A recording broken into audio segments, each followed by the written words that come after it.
පිළිකාවක් එක්ක ජීවත් වෙනකොට රෝග ලක්ෂණ කළමනාකරණය කරගන්න එක මේ ගමනේ හරිම වැදගත් කොටසක් වෙනවා.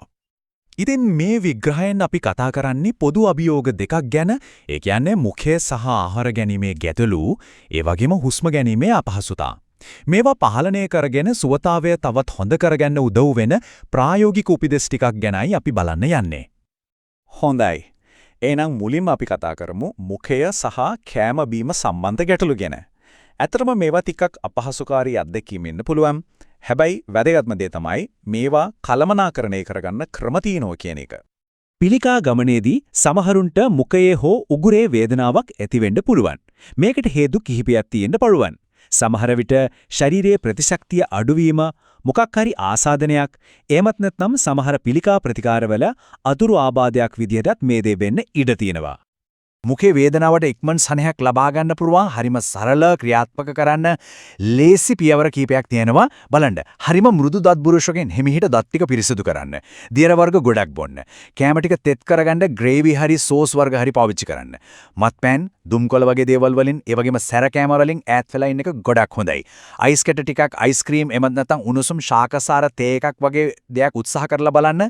මේ වයින් සනීපයක් දැනෙන්න පුළුවන්. හොඳ මුඛ සෞඛ්‍ය පුරුද්දක් පවත්වාගෙන යන එක, ඒ කියන්නේ මුඛයේ ප්‍රශ්න වළක්වා ගන්නත් තියෙන අපහසුතා අඩු කරගන්නත් තියෙන සරලම ඒත් හරිම ප්‍රබල ක්‍රමයක්. හරි. ඊළඟට අපි බලමු මුඛයේ වියලීම ගැන. මේක වෙන්නේ අපේ කටේ කියලා හැදෙන එක අඩු වුණාම. පිළිකා ප්‍රතිකාරවලට ගන්න සමහර ඖෂධ, විකිරණ ප්‍රතිකාර වගේ දේවල්, සමහර වෙලාවට පොඩි මානසික පීඩනයක්, කාංස්‍යාවක් තිබුණත් මේ තත්ත්වය ඇති වෙන්න පුළුවන්. මුඛයේ වියලෙන එකේ අපහසුව දවස පුරාම කළමනාකරණය කරගන්න පුළුවන් ප්‍රායෝගික උපදෙස් ටිකක් තමයි මේ. නිතරම වතුර බෝතලයක් ළඟ තියාගෙන ටික ටික බොන්න. තොල් පැලෙන එකට ලිප් බාම් එකක් පාවිච්චි කරන්න පුළුවන්. කෑමට ගන්නකොට සුප්, කොමුඩු වගේ මෘදු දියරගතිය වැඩි දේවල් තෝරගන්න. සීනි නැති චුයින් ගම් එකක් සැපුවහම කෙල හැදෙන එක උත්තේජනය වෙනවා. ඒ වගේම අවශ්‍ය නම් කෘත්‍රිම කෙල නිෂ්පාදනය ගැනත් වෛද්‍යවරයෙක් කතා කරලා බලන්න පුළුවන්. ආහාර අරුචියේ මේක පිළිකා රෝගීන් අතරේ හරිම සුලභව දකින්න ලැබෙන දෙයක්. මේකෙදි වෙන්නේ කැමරට තියෙන ආසාව නැති වෙලා යන එක. එහෙමත් නැත්නම් කන්න පටන් අරන් පොඩ්ඩකින්ම බඩ පිරුණා වගේ දැනෙන එක. මේක සාමාන්‍ය දෙයක් කියලා තේරුම් ගන්න එකම ලොකු දෙයක්. කෑම රුචිය අඩු වුණත් ශරීරයට අවශ්‍ය පෝෂණයයි ශක්තියයි පවත්වා ගන්න පුළුවන් ක්‍රම තියෙනවා. උදාහරණයක් විදියට ලොකු කෑම වේල්ස් 3ක් කනවා වෙනුවට පොඩි පොඩි කෑම වේල් නිතර ගන්න බලන්න. නට්ස්, යෝගර්ට් වගේ ශක්තිය දෙන කෙටි කෑම ළඟ තියාගන්න. බටර්, ක්‍රීම්, යොදේ තියෙන කිරි වගේ දේවල් එකතු කරලා කෑමවල කැලරි ගාන වැඩි කරගන්න පුරුවන්. ඒ වගේම ස්මූදී, මිල්ක් ෂේක් වගේ පෝෂණීය බීම වර්ගත් හරිම හොඳ විකල්පයක්.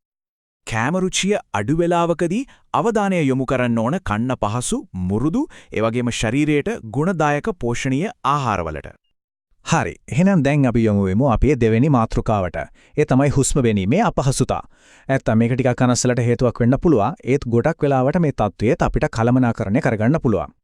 ඉතින් ඇත්තටම මොනවද මේ හුස්ම ගැනීමේ අපහසුතාවයට හේතු වෙන්නේ? වෛද්‍ය විද්‍යාත්මක හේතු කීපයක් මේකට බලපාන්න පුළුවන්. සමහර විට පපුවේ ආසාදනයක්, එහෙමත් නැත්නම් රුධිරයේ රතු සෛල අඩු වෙන එක, ඒ කියන්නේ රක්තහීනතාවය, පෙනහොළු ඇතුලේ හරි අවට හරි දියර එකතු වීමත් හේතුවක් වෙන්න පුළුවන්. පිළිකාවේම හෝ ඒකට කරන ප්‍රතිකාරවල අතුරු ආබාධයක් විදිහටත් මේක වෙන්න පුළුවන්. ඒ වගේම දුම්පානය කරනෝ නම් ඒකනුත් ශ්වසන මාර්ගයට බලපෑම් ඇති වෙන්න පුළුවන්. මෙන්න හරිම සරල. ඒත් පුදුම විදිහට ඵලදායී උපදේශක්. මුහුණට සිසිල් හුලන් පාරක් වදිනකොට හුස්ම ගැනීමේ අපහසුව සමනය කරගන්න ලুকু උදව්වක් වෙනවා. මේක මතක තියාගන්න එක ගොඩක් වටිනවා. විවෘත කරපු ජනේලයක් ළඟ ඉඳගන්න එකෙන්, එහෙමත් නැත්නම් අතේ තියාගන්න පුළුවන් පොඩි ෆෑන් එකකින් මුහුණට හුලං වෙදෙන්න සලස්වන එකෙන් ක්ෂණික සහනයක් ලබා ගන්න පුළුවන්. හුස්ම ගැනීම පහසු කරගන්න පුළුවන් ප්‍රායෝගික දේවල් කිහිපයක් තියෙනවා. බලන්න, පපුවට සහනයක් ලැබෙන විදිහට කෙලින් ඉඳ ගන්න. ඇඳුම් අඳිනකොට විශේෂයෙන්ම ඉන වටේට තද නැති බුරුල් ඇඳුම් අඳින්න. නිදා ගන්නකොට කොට්ට එකක් දෙකක් තියලා ඔළුවයි පපුවයි ටිකක් උස්සලා තියාගන්න. තව වැදගත් දෙයක් තමයි හුස්ම ගැනීමේ අපහසුාවක් නැති වෙලාවට විවේකී ක්‍රම, ඒ කියන්නේ රිලැක්සේෂන් ටෙක්නික්ස් පුරුදු වෙන එක. එතකොට අමාරුම වෙලාවකදී ඒක පාවිච්චි කරන්න ලේසි. දිගටම පවතින කැස්සක් කියන්නේ සමහර විට පපුවේ ආසාදනයක ලකුණක් වෙන්න පුළුවන්. එහෙමත් නැත්නම් පෙනහළු ආශ්‍රිත පිළිකාවක රෝග ලක්ෂණයක් නැත්නම් විකිරණ ප්‍රතිකාරවල පසු ඇතිවෙන බලපෑමක් වෙන්නත් ඉඩ තියෙනවා. ඒ නිසා මේ වගේ දෙයක් ගැන වෛද්‍යවරයාට දැනුම් දෙන එක හරිම වැදගත්.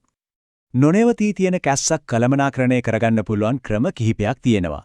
කැස්ස එන්නෙන්නම වැඩි වෙනවා නම් නැත්නම් සෙම එන්න පටන් ගත්තොත් අනිවාර්යෙන්ම වෛද්‍යවරයාට කියන්න. භෞත චිකිත්සකවරයෙකුට පුළුවන් ශ්වසන මාර්ගය පිරිසුදු කරගන්න හොඳම විදිය පෙන්වලා දෙන්න. වාෂ්ප අල්ලන එකෙන් සෙම බුරුල් කරගන්න උදව්වක් ලැබෙනවා. ඒ වගේම වියලි කරදරකාරී කැස්සක් තියෙනවා නම් වෛද්‍යවරයෙකුට පුළුවන් ඒකට හරියන ඖෂධයක් නියම කරන්න. හොඳයි.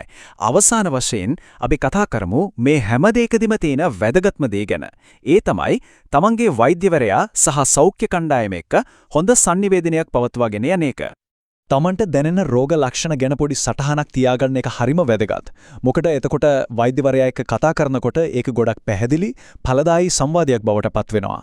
ඒකෙන් වඩා හොඳ ප්‍රතිකාර සැලැස්මකට යන්නත් පාර කැපෙනවා. මේ දේ මතක තියාගන්න එක ගොඩාක් වටිනවා. බොහෝ රෝග ලක්ෂණ තමන්ගේ සෞඛ්‍ය සේවා කණ්ඩායමේ පවුලේ අයගේ සහ යාළුවන්ගේ උදව්වෙන් පාලනය කරගන්න පුරුවන්.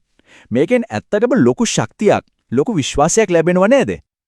ඉතින් මේ විග්‍රහය අවසන් කරන්න කලින් පොඩ්ඩක් හිතලා බලන්න තමන්ගේ රෝග ලක්ෂණ ගැන අද දවසේ වෛද්‍යවරයාගෙන් අහන්න පුළුවන් වැදගත්ම ප්‍රශ්නේ මොකක්ද? මොකද තමන්ගේ සුවතාවය වෙනුවෙන් ක්‍රියාශීලී වෙන එක තමයි වැදගත්ම පියවර.